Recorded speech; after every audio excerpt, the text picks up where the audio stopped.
नमस्कार साथियों, स्वागत है आपका अपने YouTube चैनल नीर केमिस्ट्री पाठशाला में। मैं हूं ब्रजेश कुमार और आज हम चर्चा करने वाले हैं क्लास 10th की मैथ्स की। तो मैथ में क्या पढ़ रहे हैं? तो हमने क्वेश्चन ऑलरेडी 3 तक देख लिया है। जो चैप्टर है वास्तविक संख्या। आगे हम उसी में एक उदाहरण है, जो उदाहरण को हम देखते हैं कि वो क्या कह रहा है। एक उदाहरण है, उदाहरण 5 नंबर की। उदाहरण 5 नंबर क्या कहता है? उदाहरण 5 नंबर ये कहता है कि संख्याओं 4n, मतलब एक संख्या है। कौन सी संख्या है? 4n है, जो एक प्राकृतिक संख्या है। ठीक है, जांच कीजिए। क्या करना है? जांच करना है कि n का कोई ऐसा मान, इस n का कोई ऐसा मान जिसके लिए 4n अंक शून्य पर समाप्त होता है।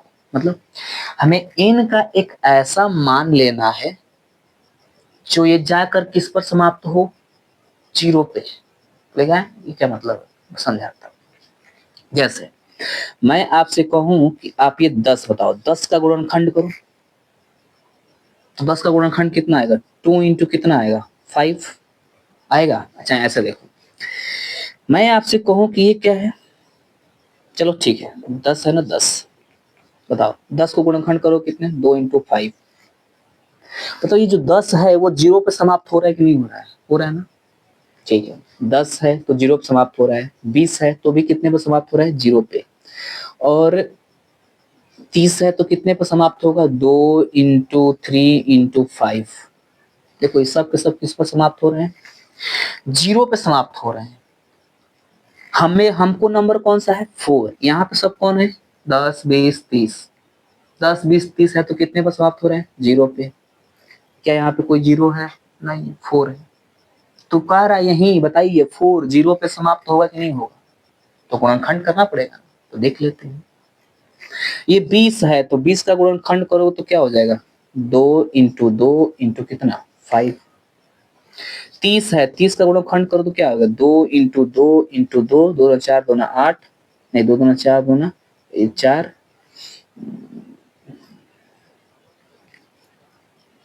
2 इंटू 3 इंटू 5।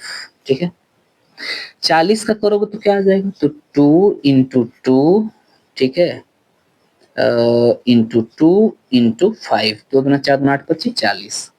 ठीक है, अब इनके गुणनखंड को ध्यान से देखना क्या कर रहा है। ये 10 है, 2 इंटू 5 आया। 20 है तो 2 इंटू 5 आया। 30 है तो 2 इंटू 5 आया। 40 है तो 2 इंटू 5 आया। अरे ना भाई साहब, ये सब 0 पे समाप्त हो रहा है। देखो लास्ट में 0 है तो 0 पे समाप्त हो रहा है। हमें चेक कर रहा है 4 को। मैं आपसे पूछूं कि इस गुणनखंड में कॉमन कौन है? 2 और 5। भाई साहब 2 और 5 को मल्टीप्लाई करेंगे तो हमेशा क्या आएगा? 0 नंबर आएगा लास्ट में। देखो 2 और 5 का मल्टीप्लाई किए तो 20 आया। 2 और 2 5 का मल्टीप्लाई किए तो 20। ध्यान सुनो, 2 और 5 का मल्टीप्लाई किए तो 10 आया। 2 2 का 5 का मल्टीप्लाई किए तो 20 आया। इतने का मल्टीप्लाई 30 आया। इतने का मल्टीप्लाई किए 40 आया। तो बताओ 0 पर समाप्त हो रहा है कि नहीं हो रहा है? लेकिन कॉमन कौन है? 2 और 5, 2 और 5, 2 और 5, 2 और 5। क्लियर है? अब मैं कहूँ 4n की चर्चा करो, इसका गुणनखंड करो तो 2 इंटू 2 आएगा। बताओ इसमें कहीं 5 है? है? नहीं है। नहीं है तो कहाँ समाप्त होगा?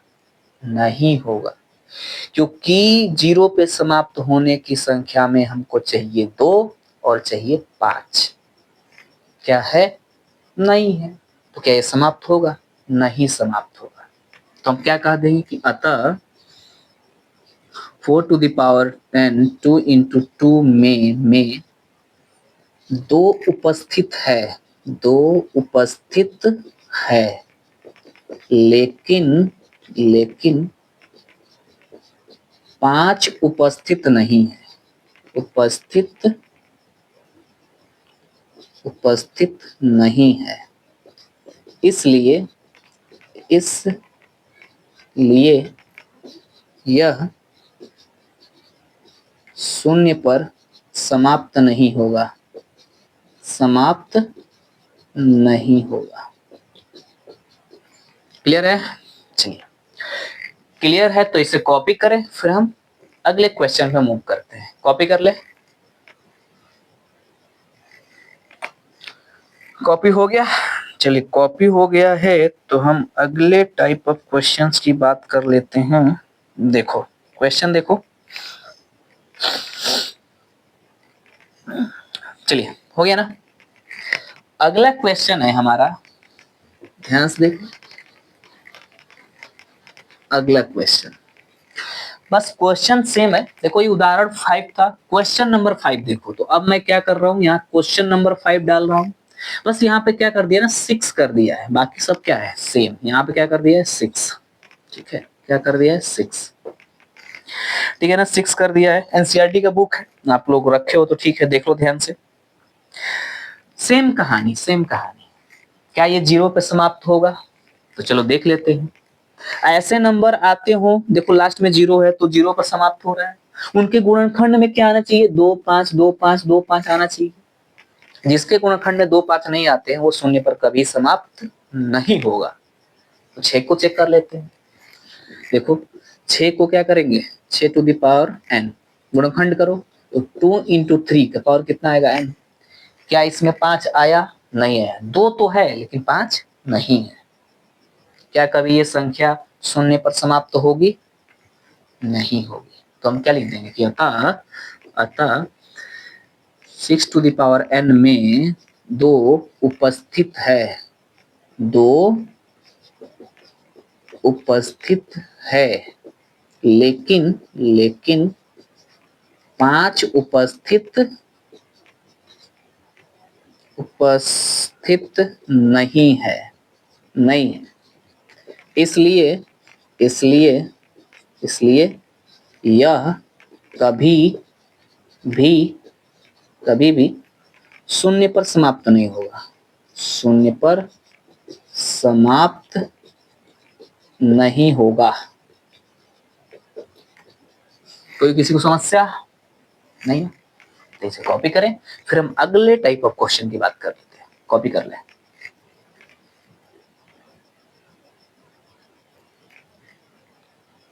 चलिए कॉपी हो गई है तो फिर हम आगे मूव करते हैं और अगला क्वेश्चन देखते हैं, ठीक है। अगले क्वेश्चन को हम डील कैसे करते हैं। तो अगला क्वेश्चन है आपके पास, क्वेश्चन देख लें या उदाहरण देख लें। चलो आपको थोड़ा सा ना क्वेश्चन करा देता हूँ। क्वेश्चन, अरे अरे अरे,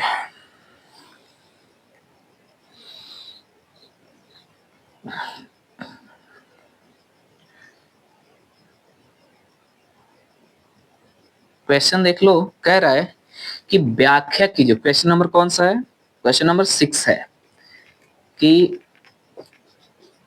व्याख्या कीजिए, व्याख्या कीजिए कि भाज्य संख्याएं क्यों है। व्याख्या कीजिए कि भाज्य संख्याएं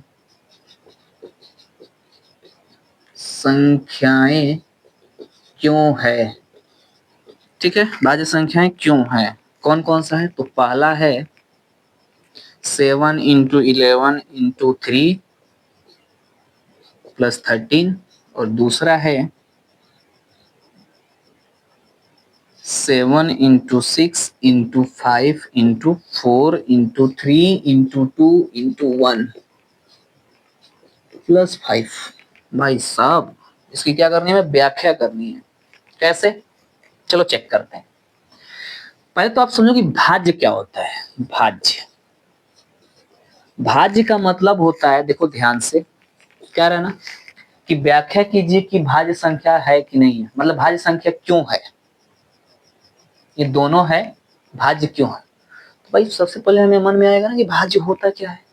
तो चलो बताते हैं कि भाज्य क्या होता है।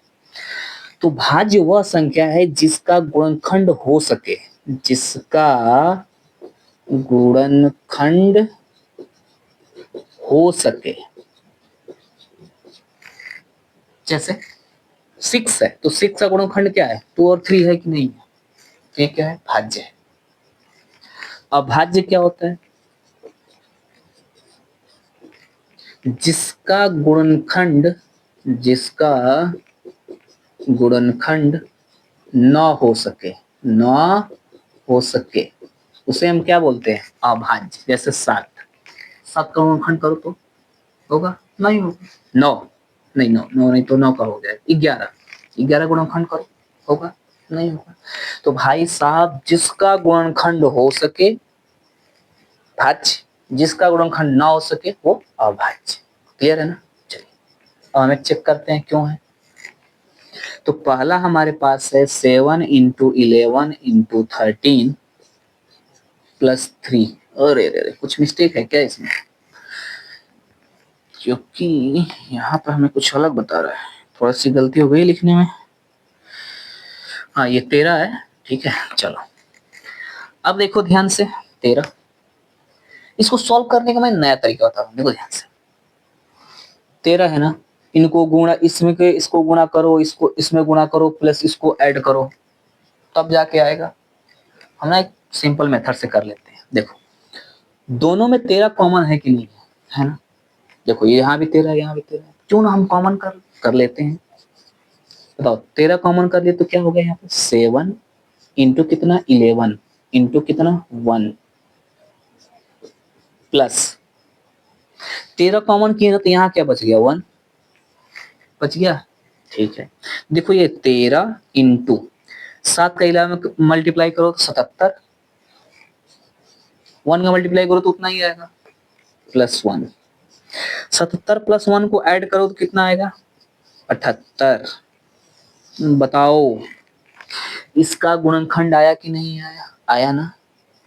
तो क्या आ गया भाई साहब कि यह भाज्य है। क्या है? भाज्य है। क्लियर है?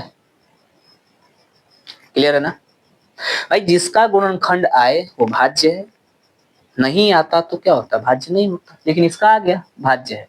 चलो दूसरा चेक करते हैं।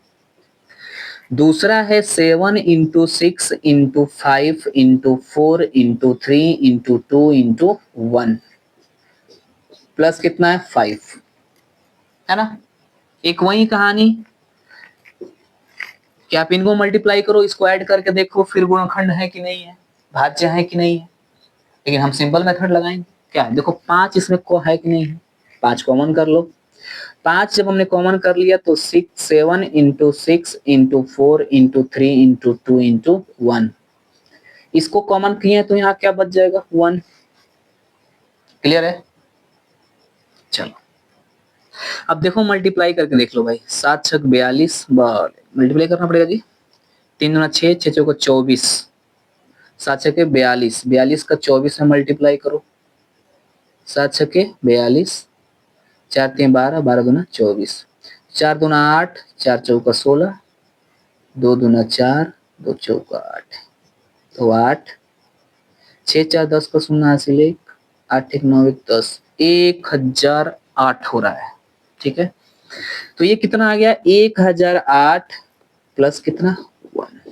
क्लियर है ना भाई? ये है तो इसको कॉमन देखो, यहाँ पे कॉमन कर लिए ना तो 5 तो बाहर आ गया। इन सबका मल्टीप्लाई करने पर कितना आया? 1008 प्लस 1 है, ये तो 1 है। तो 5 इंटू 1008 को जोड़ दो तो क्या हो जाएगा? 1009। देखो गुणनखंड हुआ कि नहीं आया? आया ना गुणनखंड। तो भैया ये क्या है? भाज्य है। अच्छा अगर हम इसको कॉमन लेते, कॉमन आता ही नहीं तो भैया ये भाज्य नहीं है। क्लियर है? तो ये क्या है? भाज्य है। यहां तक किसी को कोई समस्या नहीं है? तो ऐसे क्वेश्चंस आए तो बिल्कुल ये मेथड अपनाइए और कर लीजिए। चलिए इसे कॉपी कीजिए, फिर हम अगले टाइप ऑफ क्वेश्चन की बात करते हैं। कर लीजिए कॉपी।